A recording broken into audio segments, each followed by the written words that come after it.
You are now tuned to Talkline Network Radio, America's longest-running Jewish broadcast network, the voice of the Jewish community. Welcome to the podcast. You're listening to Talkline with Zev Brenner, America's premier Jewish broadcast on the air since 1981. And now your host. Welcome back to the program. I'm Zev Brenner. I believe it's been quite a while since we last had Neal Sher, who is a prominent American lawyer. Formerly, he headed the Office of Special Investigations for the Department of Justice, and he helped prosecute Nazi war criminals in America. He also helped investigate former United Nations Secretary General Kurt Waldheim. He received the Raoul Wallenberg Award for his efforts. He also was head of AIPAC from 1994 to 1996 as executive director, and he was also a special advisor to Canada's War Crimes Prosecution Unit. He also was chief of staff of the International Commission on Holocaust Era Insurance Claims, and he's currently practicing law here in New York. Neal, welcome back to the program. Thank you for joining us. My pleasure, Zev. Good to be with you. Thank you. My question to you, I know that the Department of Justice, I believe they still have the investigation of Nazi war criminals. I assume there's very little work for them to do today, or am I wrong? No, you're correct. My old office got blended into a larger office that investigates human rights violations and war crimes, not related to World War II. And I think they have one or two cases that are still winding their way through the courts, but it's really it's been winding down for some time, yeah.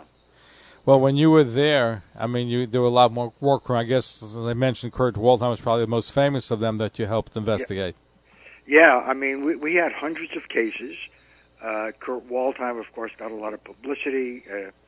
In addition to bringing cases against concentration camp guards and death camp guards, we brought them against a lot of Eastern Europeans, particularly from Latvia, Lithuania, Ukraine, who served hand in hand with the German troops and the SS in annihilating the Jewish populations. After Hitler invaded the Soviet Union in June of 1941, one of their high priorities was really identifying and destroying the Jewish communities. And a lot of that, a major portion of that, was done by the local population, who were all too happy and willing to destroy their neighbors and take their property and the like. It was really a horrific piece of history. That certainly was. And the irony is also, here you are, when you were head of the Nazi war criminals unit investigating war criminals, is that a lot of them were brought to the United States under Operation Paperclip under the theory that they didn't want Russia to get them. It would help defeat communism. So a lot of the people you investigated were brought here on the dime of the United States government. That's correct. As you mentioned, it was called the Paperclip Project. And you should know, and your listeners should know, that we brought a very, very important case against someone who had, in fact, been brought here under Operation Paperclip. His name was Arthur Rudolph. He was a high-ranking Nazi engineer. He was the deputy to Werner von Braun, who was very well known in this country, and they built the notorious V-2 Vengeance rockets that wreaked havoc in London and elsewhere in England and in Belgium, and Hitler thought that was going to be his sort of saving weapon. And we brought charges against this Arthur Rudolph, who again came under Paperclip. I saw his files, and the U.S. authorities and the Army whitewashed his files. They put down wrong answers in order to get him here. But we investigated him, and we knew and we were able to prove that in addition to building these rockets, which were devastating and killed many, many civilians, they were built by slave laborers from concentration camps in the mountains in eastern Germany. They came from the Dora Mittelbau concentration camp, where there were French prisoners, Jewish prisoners, and it was horrific. They worked them to death. They hanged him, and I interrogated Rudolph several times out in California, in which he admitted that he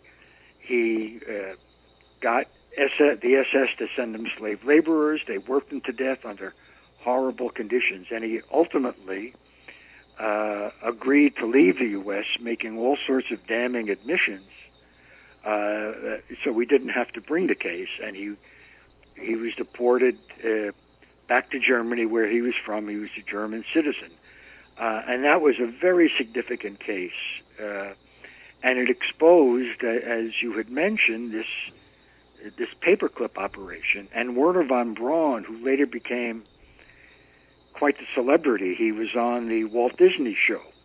Very handsome, charismatic figure. But I've got to tell you, had he been alive when my office was created, I would have investigated him. He died several years before we were created. That's a but shame. You're quite correct in highlighting that paperclip project. Now, let me ask you a question. I'm curious, as you were speaking, and Neal Sher is with us. He investigated Nazi war criminals. Did any of the Nazi war criminals say, hey, why are you investigating me? You guys brought me in here.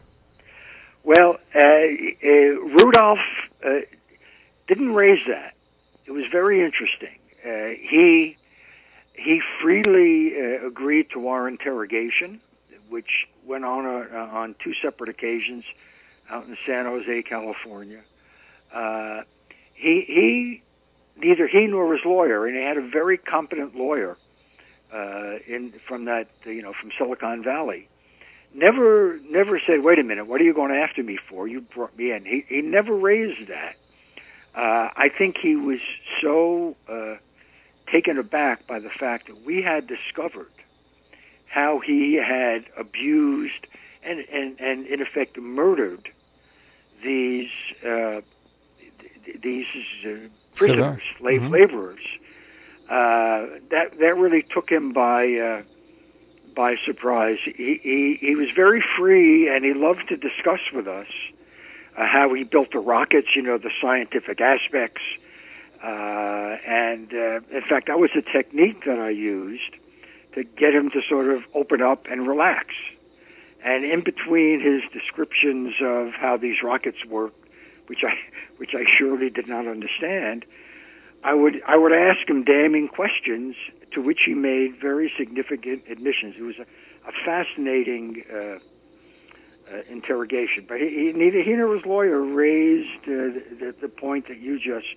Well, I want to know, did anybody raise that? Because to me, it would sound logical if you're looking to have a defense. One of the defense, they can say, "Listen, you guys knew who I was. You brought me here, so why are you throwing me out or trying to throw me out?" Well, yeah, I mean, no, his lawyer didn't raise it. I tell you, who did raise it was that SOB Patrick Buchanan, and he raised it while the investigation. Well, after the investigation became public, after Rudolph already was out of the country, Pat Buchanan, who still is a very conservative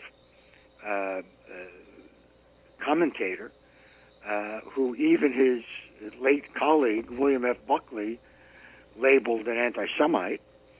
He was Ronald Reagan's, for a period of time, head of communications with an office in the West Wing.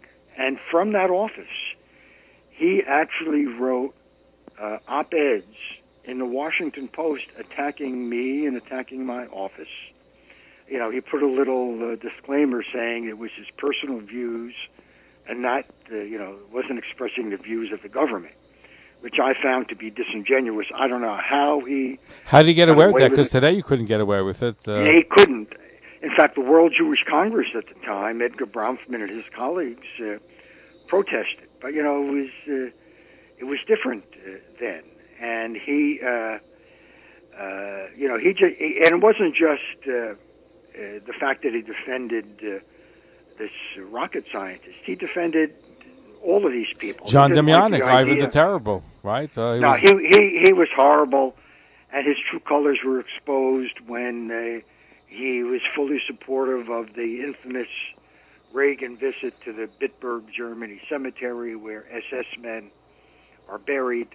No, he posed serious problems for my office. There were political problems, and I spent a lot of time, too much of my time, although I had to, in fighting these anti-Semites, these terrible attacks. Yes, I mean, it came from Eastern European immigrant groups.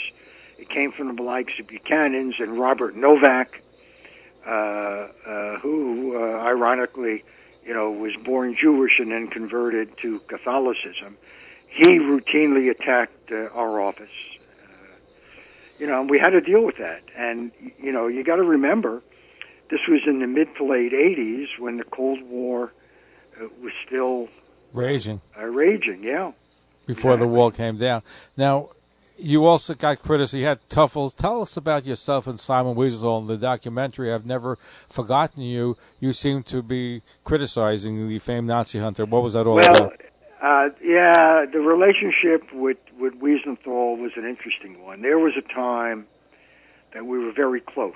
I would speak with him all the time. When he came to New York, I would visit him there, and we'd have dinner. In fact, I was an adjunct professor at Cornell. Once a week, I flew there to teach a course on the Holocaust and the courts. Wiesenthal actually was a guest lecturer in my class. When I was in Vienna, I would always visit him. And then the Waldheim case erupted. And he was very opposed to our investigation. He would say he didn't support Waldheim. He called Waldheim a liar.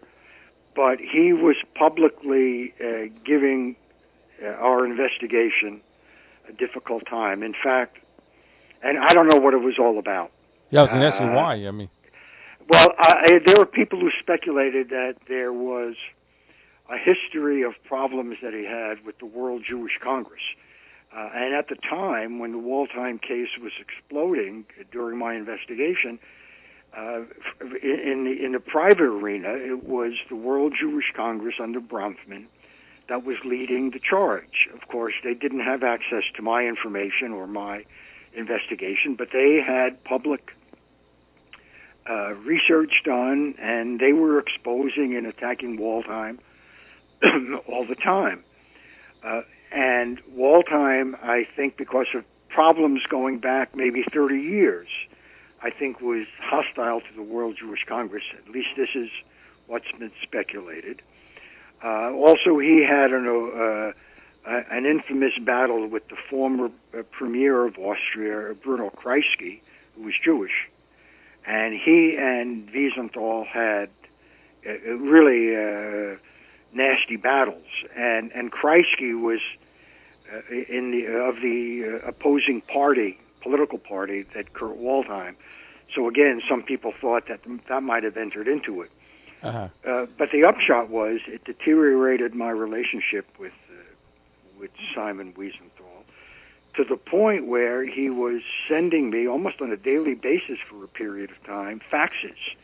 I'd arrive in my office in the morning and there'd be a fax from him saying that on such and such a date I sent you information against a certain person alleged to have been a war criminal.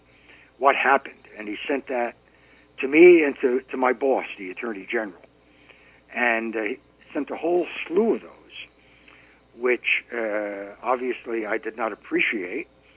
I then had one of my most senior investigators and historian go through every allegation that had been sent to us from Simon Wiesenthal. And the result was remarkable. And it turned out that in no instance had any of the information proved to be actionable, anything that could serve as a basis for a case. Sometimes he had the wrong person. Many times it was known that person was dead at the time he sent the allegation. Much of it was simply regurgitation of what the Soviets had publicly talked about. But I was very surprised that nothing he had sent us turned into anything. Why was that? I wrote him back and told him. What do you think? What was going on? That he was giving you stuff that really was not really valid material. Yeah, it was very strange. I mean, I felt bad about it because, despite the differences I had, and by the way, in the Waldheim case, his perceived support for Waldheim impacted my investigation. When I would meet, as I did periodically, with the senior people in the Justice Department, the Attorney General, the Deputy Attorney General, who were not following the close details of what I had uncovered until I submitted a very extensive report. But before that, one of the comments that always was sent my way was, how come Wiesenthal supports him? What about Wiesenthal?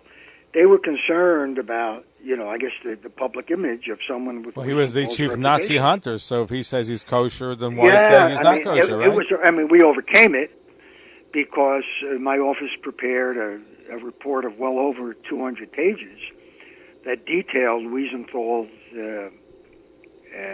Waldheim's wartime behavior, and eventually the Attorney General Edward Meese and the Secretary of State George Shultz both concurred in my conclusion, and he was, put on a watch list and barred from entering the U.S. And my understanding was that sort of stunned Simon Wiesenthal, and that's what happened. And obviously that had an effect on our overall relationship. Now, were there any Nazi war criminals that you pursued in the United States and didn't have any success in deporting? Well, there were quite a few individuals against whom we won denaturalization cases. In other words, stripped them of citizenship, and then got ultimate orders of deportation. And the problem there, and I'm glad you asked this, it's a fascinating and frankly very irritating to me and disturbing piece of history. Unless somebody held the citizenship of another country, we could not simply deport them. We needed permission of another country to take them. Now, there were many instances of people who formerly were German citizens, or people who had served under the auspices of the Germans, particularly in Eastern European countries, the Baltics, Ukraine, Romania, Hungary, who were working hand in hand with the Nazi government and the Nazi war machine in effectuating the Holocaust. And Germany simply would not take them back. They gave us an extraordinarily hard time, and they did so on the pretext that they could not prosecute them, which I knew, and I told them was a lot of nonsense. It was wrong. They completely submitted disingenuous arguments for not accepting back these criminals who they had created. And we showed them in chapter and verse that they could prosecute these people. There was no law preventing it. The laws allowed it. They simply did not want to do it. They did not have the political will. So what happened to these Nazi war criminals? Did they stay? Well, a lot of them stayed here and died here, but that's not the end of the story. Were they in prison, or they were free? No, a lot of them were free. What was particularly galling, and this has not been written enough about, what was particularly galling was the role of our State Department during this period. We all know the problems in the 30s and the 40s where the State Department in the Roosevelt administration was blatantly anti-Semitic, to the point where Henry Morgenthau, Roosevelt's Secretary of the Treasury, a hero, who was fighting like crazy to get the administration to help Jews in Europe get them out. And he wrote memos to the president saying our State Department is full of anti-Semites who not only don't want to save Jews, they're going out of the way to keep Jews out. It was horrific. Now, the State Department, when my office would secure orders of deportation, and Germany would say no, or other countries would say no, I would meet with State Department official saying you've got to put pressure on Germany to do the right thing. These were the criminals acting in the name of the German state, in the name of the German people, and they should not be allowed to live freely here. The Germans ought to take them back. The Germans were, frankly, offensive in their arguments. One deputy ambassador told me to my face, "Why should we take back your garbage?" I was floored, to which I said, "Well, frankly, it's the garbage that you created, so you take them back." It was to no avail. But the problem was the State Department, they made pro forma requests of the German government and the Austrian government, where we had a big fight, and I can get into that in a moment. But the German government said no. Now, I would have expected that the U.S. government would put pressure on the Germans simply to do the right thing, but they didn't. They were concerned about German-American relations. Ambassadors to Germany, they didn't want to, Germany was our ally. They didn't want to stir the pot. They didn't want to have to go to these cocktail parties and have awkward conversations, and they didn't. Wow. And so they allowed the Germans to give us the runaround. It was extraordinarily offensive. Sean, it's an embarrassment. Zev, you should know, and your listeners should know, if our government wanted to put pressure, they could have done so. In fact, it wasn't until about 3 years ago that they finally put pressure on Germany and changed its tune and took back people to be deported. But they could have done it 25 years ago. But our State Department didn't have the guts, didn't have the political. They don't want to. They don't have the political. They could have done it. They could have, and they should have. And they it's something which, if it's Germans, only a few years ago that they finally changed it, it's something which I think majority of people are unaware of. That's right. They changed it. The State Department under Trump put pressure on Germany, and they changed it. We know how to put pressure on different governments. In fact, I made a bunch of, while I was still in justice, I made a series of suggestions that would have, in my view, that would have made the Germans change their tune immediately. I prepared a long memo urging that this is why we still occupied Berlin. When we occupied a segment of Berlin, we had complete authority for every activity that took place in our sector. And I wrote a memo. I said, you should take back, I've forgotten which Nazi war criminal, it might have been the Romanian Bishop Trifa. I say, cut orders, and we'll fly him to Berlin tomorrow. We had full and complete authority to do it. The German ambassador went nuts, our ambassador to Germany went nuts. The State Department went crazy. Who was this wild man, Neal, Sher, making these crazy suggestions? The Germans will, it'll be very offensive to them. So that got shot down. I recommended that that we have stricter controls over Germans coming into the United States, make them go through a whole visa process. The German industry didn't like it. German travel agents didn't like it. So that got shunted aside. Trust me, if our government wants to put pressure on a friendly nation, they know how to do it. I'll give you an example. During the first Gulf War, when Scuds were flying into Israel, we sent over high-ranking State Department officials to Israel and said, we do not want you to retaliate. You'd better not retaliate because that would affect the coalition they had put together during the first Iraq War. Don't do it. And they said, we're telling you to do this as an ally, but there's something else. Should you, in fact, retaliate, we will stop giving our jet pilots the various codes, friend or foe codes, about Israeli airplanes. And if they did that, Israeli planes would have been shot down. The point is very simple. If we want to exert pressure, even on our closest ally, we do it, and we know how to do it.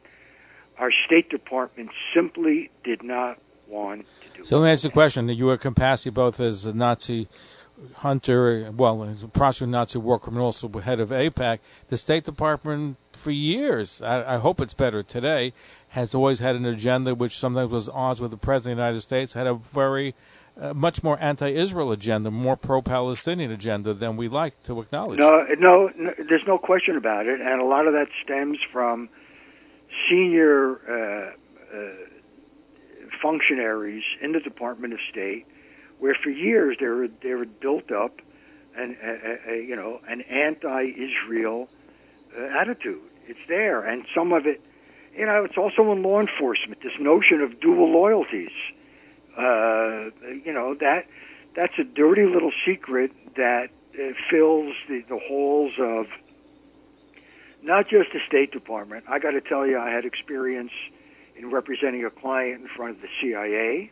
Is that the Adam Shiralsky who sued Adam Shiralsky, exactly. He was an Orthodox Jew. He sued the CIA because they passed over him because he was Orthodox and Jewish. I think he lost the case, unfortunately. But well, that's right, Jeff. I represented him before he filed the lawsuit. In fact, I had negotiated what I thought was a very good settlement for him, where he would get back pay and other things, but he didn't want to do what he wanted to sue, and the case didn't go anywhere.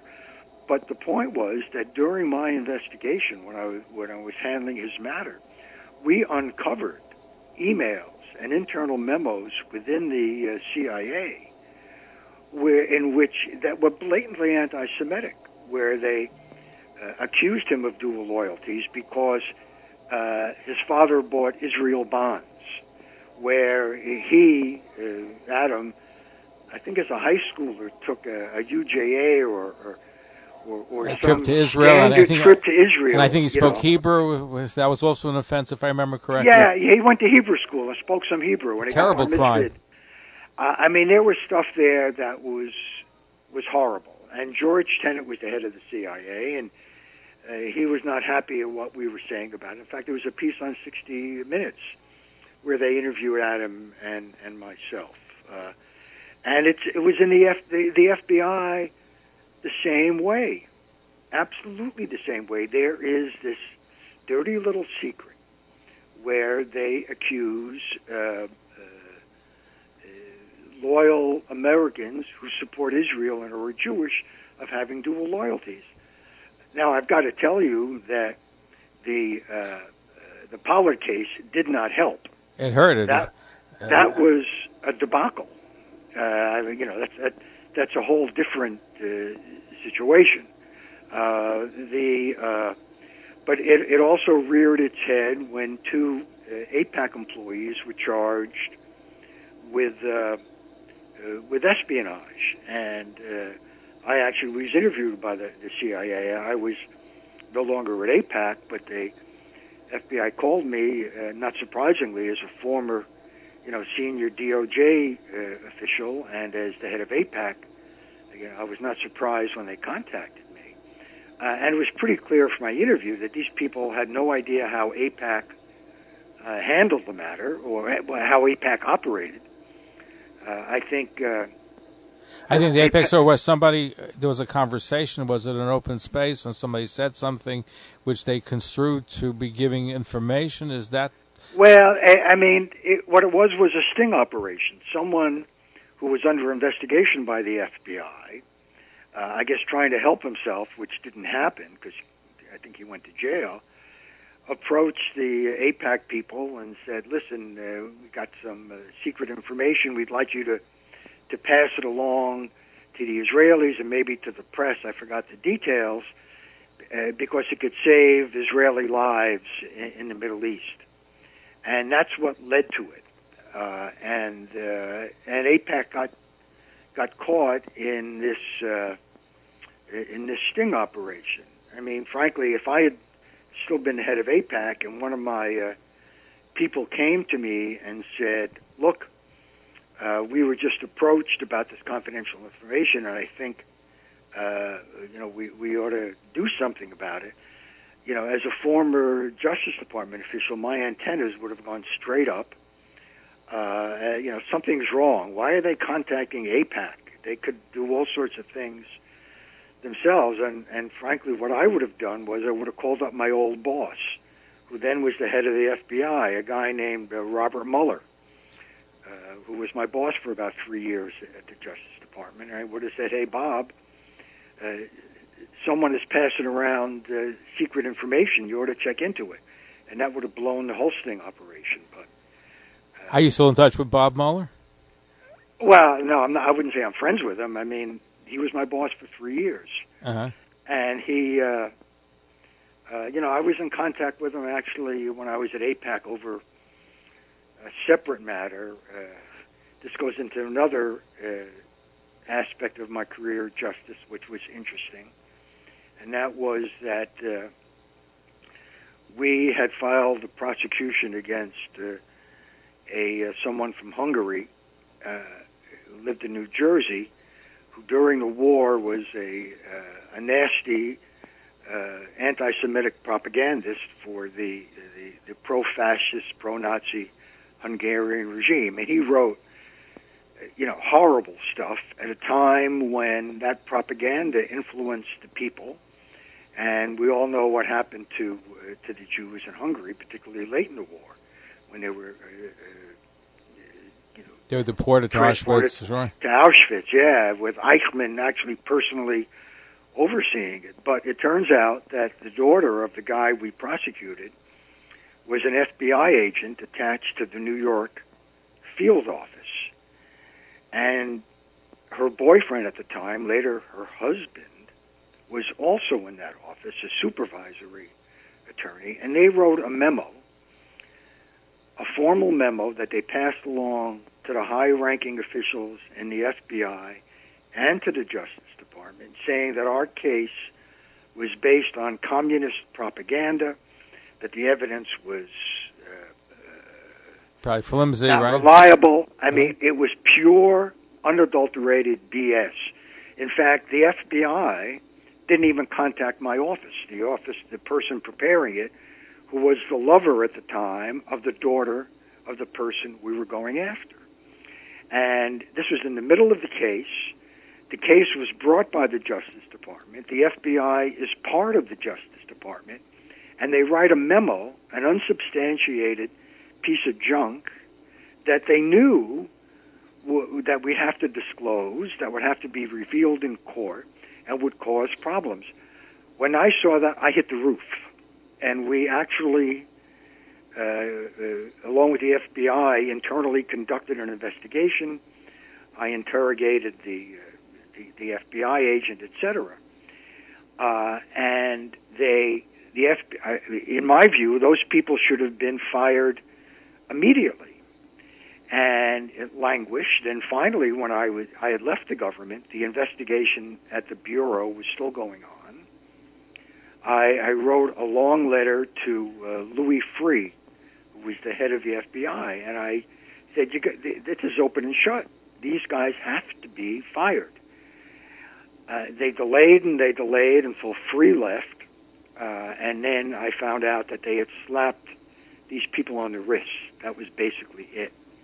And I had written a letter once Mueller became the FBI, and I was still at AIPAC. I wrote a letter to him saying you ought to take another look at it. And he wrote me back rather quickly a friendly letter saying, listen, I can't. This has been a decision, etc. They got away with it. They got away with it, But I say this because this underscores in law enforcement and within the intelligence community, there has been, and probably I'm sure still is, this underlying suspicion, dual loyalties. And now we see this in Congress. I mean, my goodness. Right, you see with the squad. It's gotten worse. But the FBI, we have a few moments left. Neal M. Sher is our guest, a prominent American lawyer. As you heard, he was former head of the Department of Justice dealing with Nazi war criminals, former head of AIPAC. But the FBI, I actually told this to John Kerry after he ran for president of the United States. There were a case about 91 Sephardic interpreters who wanted to translate Arabic for the FBI because we had a shortage of Arabic interpreters at that time. And they were rejected on the theory that a Jew who interprets Arabic documents is going to be more loyal to Israel than to America, while we didn't have the same suspicion about hiring even radical Islamists to do that. And yeah, of course. And the FBI has dealt with that. What did Kerry say? So he said he was going to investigate it. Then I spoke to Jerry Neal. I spoke to other people. They promised me investigations. I never heard anything again. But it's wrong that you would discriminate against Americans because they're going to be more loyal to Israel. Outrageous. But it wasn't. And you mentioned before Adam Sorowski. There were other cases. There was a guy named, I got his first name, Tenenbaum. They raided Tenenbaum out in Detroit on Shabbos. Where they was again accused of being, giving secrets to Israel. He was exonerated by the FBI, but not by the Army. I think it's still going on today. We had him. Yeah, there's something going on, and there is spillover. Look what's happening now. We have this, the anti-Semitism today, according to the so-called organized Jewish community, has not been this bad since the 30s in Germany.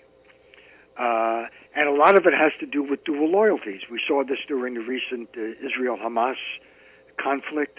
We've seen it before. You have the squad up in Capitol Hill who go around talking about undue Jewish influence and dual loyalties. That is out there, and has spilled over to to campuses and in Congress. And what has the Jewish community's response been? And in my view, it's been overly timid, with few exceptions. I mean, we have the organized Jewish community in response to this almost unprecedented spate of anti-Semitism, physical violence, murders, everything you can imagine, has been to sort of catalog and let us know every day in emails that there's been another incident. Well, we don't need organizations to tell us that. You look out the window, you know it. And the response has been angry emails, angry tweets. I think it's time for the Jewish community to realize that whatever we've been doing to fight anti-Semitism, trying to dialogue with the anti-Semites, trying to convince them that Israel is not an apartheid state, to try to persuade them that Israel is not committing on a daily basis war crimes. That hasn't worked, and it never will work. You cannot convince these people. We should be working to get them out of office. Put Jewish money, Jewish time, Jewish efforts. 100. You are 100%. And we're not. Even in New York, you had Elliot Engel left. Now, true, he ran one of the worst campaigns in New York history. I won't deny that. But you have somebody who's now part of the squad, Jamal, who, we could have done better. I think I've got to say, and I don't say this Jamal with Bauman, any pleasure. I think the die was set back in 2015 when AIPAC quite properly and quite aggressively fought the Iran deal.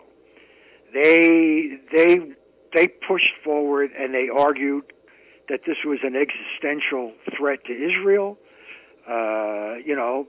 Bibi came over and addressed Congress, which created in and of itself some problems. But put that aside, AIPAC put an all-hands-on-deck fight, and that was exactly the right thing to do. But they lost.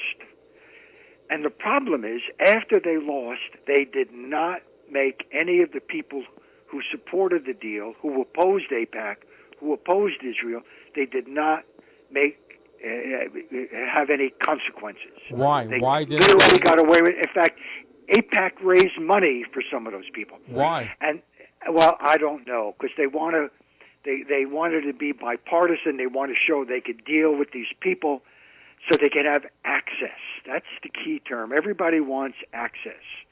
The question is, and they want access to Democrats and Republicans. Of course you do. The problem is, what do you do with that access?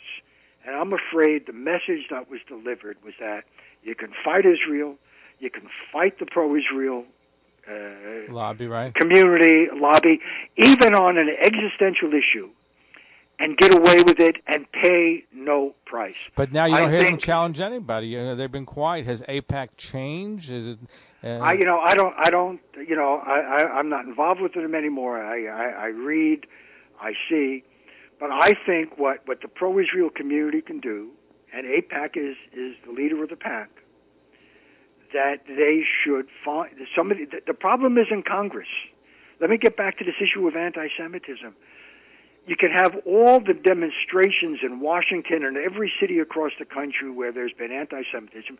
You can have them day in and day out. It's not going to change the minds of the anti-Semites. I mean, if we haven't learned that from history, we're foolish. Exactly. If we have a club that discriminates against Jews, they bought the club, right? Well, but I think in terms of, I was in Washington. I remember quite well in the late 80s, the massive demonstrations for Soviet Jewry, and it worked. There was legislation passed. And in fact, Jews were able to get out. But the difference was, back then, Congress was on our side, both Republicans and Democrats. We were pushing an open door, and it worked. It was terrific. That's not the case now. Congress is part of the problem. On the one hand, you have the far right, the neo-Nazis, and on the other hand, you have the hard-left progressives, the Squad, which is growing, and they are blatantly anti-Semitic. And then you have the mainstream in the Democratic Party who are not taking them on. I think the pro-Israel community, as they did years ago, there was a senator from Illinois, Charles Percy, popular senator, who was very hostile to Israel. AIPAC and the pro-Israel community went behind Paul Simon, who challenged Percy, and they were open about it, they were brazen about it, and it worked. I think what needs to be done is to target some of these people, including, I hate to say it, some of the hard-left Jewish members of Congress who are hostile to Israel, and people know who they are, and AIPAC ought to make them targets. You might not win, but you should make them targets and find people to challenge. Correct me if I'm wrong. Is AIPAC challenging anyone today? I don't know. I don't hear about them challenging AOC. I don't know. Ilan or any of them. AIPAC, as an organization, doesn't do that, but they're people, the grassroots contributors. They do it. They have to do it. The only way to fight anti-Semitism is to identify, who the enemies are, who the people are, and find the pressure points that work.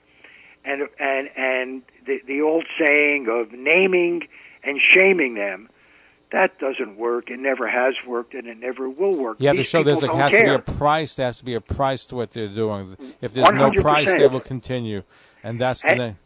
And we have our fights, within the community. I mean, the ZOA under Mort Klein, they were attacked in Boston. People, from the left tried to throw them out of that umbrella group. You're about the Conference of Presidents, okay? Yeah. They have to, the Jews should exert the pressure that they're entitled to exert politically and economically, all of which is legitimate, all of which... And it's American and Democratic. We're out of time. Neal M. Sher, prominent attorney, former head of the Office of Special Investigations, who prosecuted Nazi war criminals, former head of executive director of AIPAC, American Israel Public Affairs Committee. Thank you for joining us. And we're going to be right back. Don't go away. Stay tuned. Follow us on Facebook, Twitter, and Instagram.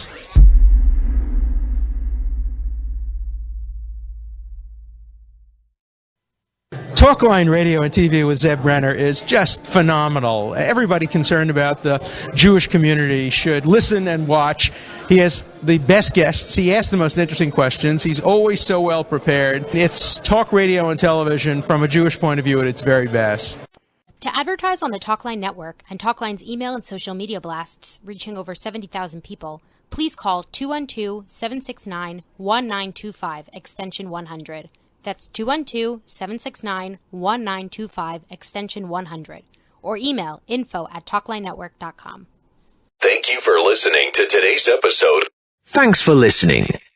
For continuous Jewish programs, TalklineNetwork.com, or our 24-hour-a-day listen line at 641-741-0389. For past shows, you can find us